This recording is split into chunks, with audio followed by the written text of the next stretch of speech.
भाइयों, जय श्री राम, जय महाराणा। मैं सिंगर उपेंद्र राणा। सभी को एक खुशखबरी की बात है कि आज आईएसबीटी के जो कार्यक्रम में जितने भी हमारे छोटे युवा शक्ति ने जो समर्थन जुटाया, वहां जो एकत्रता दिखाई, ये बहुत सराहनीय है। और अपने योद्धा के लिए, अपने शिरोमणि के लिए यदि सारे लड़के गए हैं तो वास्तव में आज उन्होंने अपना प्रदर्शन सफल करके दिखा दिया। ये हमारे मन में शांति हुई। और सरकार झुकी है। सरकार ने आश्वासन दिया है कि 10 से 15 दिन के अंदर अंदर हम मूर्ति बिल्कुल सही करा के देंगे और सीसीटीवी और लाइट की व्यवस्था हम करा के देंगे। तो ये आश्वासन सरकार ने हमें दिया है और हमारा जो प्रोटेस्ट है वो इसी के साथ ही विसर्जन हुआ है। तो अब वेट करते हैं क्या होता है। दूसरा एक विषय है, सभी सज्जनों के लिए मैं निवेदन करना चाहता हूं, जहां तक भी मेरी ये वीडियो जा रही है, जिस जनपद में जा रही है, जिस राज्य में जा रही है, वो सभी नए युवा वर्ग के लड़के और हम उम्र के साथी और हमारे बुजुर्ग और हमारी बहन बेटियां, जो सारे आयु के लोग, सभी ध्यान दें इस बात पे कि एक समाजवादी पार्टी के सांसद हैं, रामजी लाल सुमन करके हैं, फिरोजाबाद से हैं वो। उन्होंने सदन में खड़े होकर महाराणा संग्राम सिंह को अपमानित करा है और उन्हें गद्दार शब्द कह के संबोधित किया है।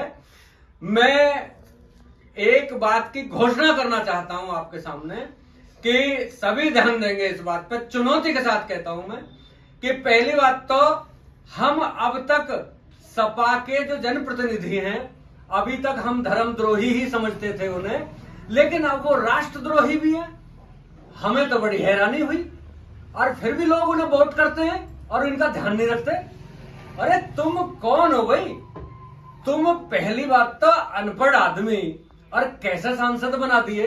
तुम्हें कुछ इतिहास के बारे में ज्ञान है नहीं कि राणा सांगा ने बाबर को हिंदुस्तान में इब्राहिम लोदी को परास्त करने के बहाने उसको राणा सांगा द्वारा बुलवाया गया है। उसका ये बयान है उस सपा के सांसद का, रामजी लाल सुमन का।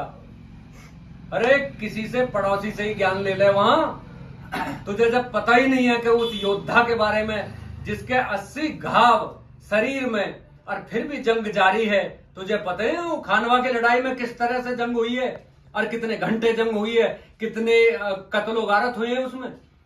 और जिस योद्धा के एक आंख गायब है और एक हाथ डैमेज है, एक पैर डैमेज है, उसकी साहस की तुलना की विडंबना तुझ जैसा सांसद कर सकता हो कभी? और रही बात ये कि तेरे ज्ञान वर्धन के लिए बता रहा हूं, 1526 में बयाना के युद्ध में महाराणा संग्राम सिंह ने इसी बाबर को गाल कूटकर जूते मार कर भगाया और ये 1 वर्ष के बाद अपनी सैन्य शक्ति जुटा के फिर हिंदुस्तान में संघर्ष करने के लिए दोबारा पैर रखा इसने। जब जाकर दूसरी लड़ाई आगरा के फतेहपुर सीकरी खानवा के मैदान में निश्चित हुई है और इब्राहिम लोदी को तो राणा सांगा हरा चुके हैं। उसको हराने के लिए इस धर्मद्रोही की क्या जरूरत थी जी बुलाने की? राणा सांगा किस आशय से उसे बुलाएंगे? सभी के लिए एक जानकारी देता हूं, टेक्निकल ऐतिहासिक ये फैक्ट है कि राणा सांगा की जो सरहद है वो आगरा तक लगती थी। उस समय राणा सांगा की सत्ता जिस समय मेवाड़ में थी और उनकी जो सालाना आमदनी 60,000 करोड़ प्लस मानी गई है इतिहासकारों के द्वारा। जो विद्वान प्रवृत्ति के लोग हैं, जो राइटर हैं, अच्छे अच्छे जो श्रेष्ठ लोग हैं, उनके द्वारा बताया गया है ये इस तरह का आकलन। उस सांसद को ये पता ही नहीं होगी, खैर जो मैं बात बता रहा हूं। अरे जिसको जूते मार के भगाया राणा सांगा ने, वो भला उसे बुलाने के लिए, इब्राहिम लोदी को हराने के लिए उसे क्यों बुलवाएंगे भाई भारत में? और ये कितनी महाघटिया झूठी बात है। कोई प्रेरणा, कोई स्रोत, कोई डॉक्यूमेंट्री ये सांसद दिखा सकता हो क्या? मैं पूरे क्षत्रिय समाज को जो आगे रख के मैं ऐलान करता हूं, यदि वो कोई भी ऐसा सबूत दिखा दे तो मैं उसे दंडवत प्रणाम करूंगा। अन्यथा एक ऐलान हमारा भी सुन ले वो सपा का सांसद कि आज के बाद हमारे किसी योद्धा के लिए महाराणा प्रताप हो या राणा सांगा हो या राणा कुंभा हो या महाराणा राज सिंह हो या बप्पा रावल हो या महाराणा हम्मीर सिंह हो, किसी के लिए अगर आप शब्द अगर सुना तो क्षत्रिय समाज बर्दाश्त नहीं करेगा। ये मैं चुनौती के साथ, इसीलिए सभी भाई बहनों के लिए बहुत बहुत धन्यवाद, बहुत बहुत स्वागत। इस वीडियो को शेयर करें और अपने स्तर से भी बोल के आगे वीडियो बनाएं, जिससे कि ऐसे जो राष्ट्रद्रोही बयान देने वाले सपा के सांसद हैं, इस तरह के कोई बयान देने वाले आगे ना आए। देश दीवाने धर्म के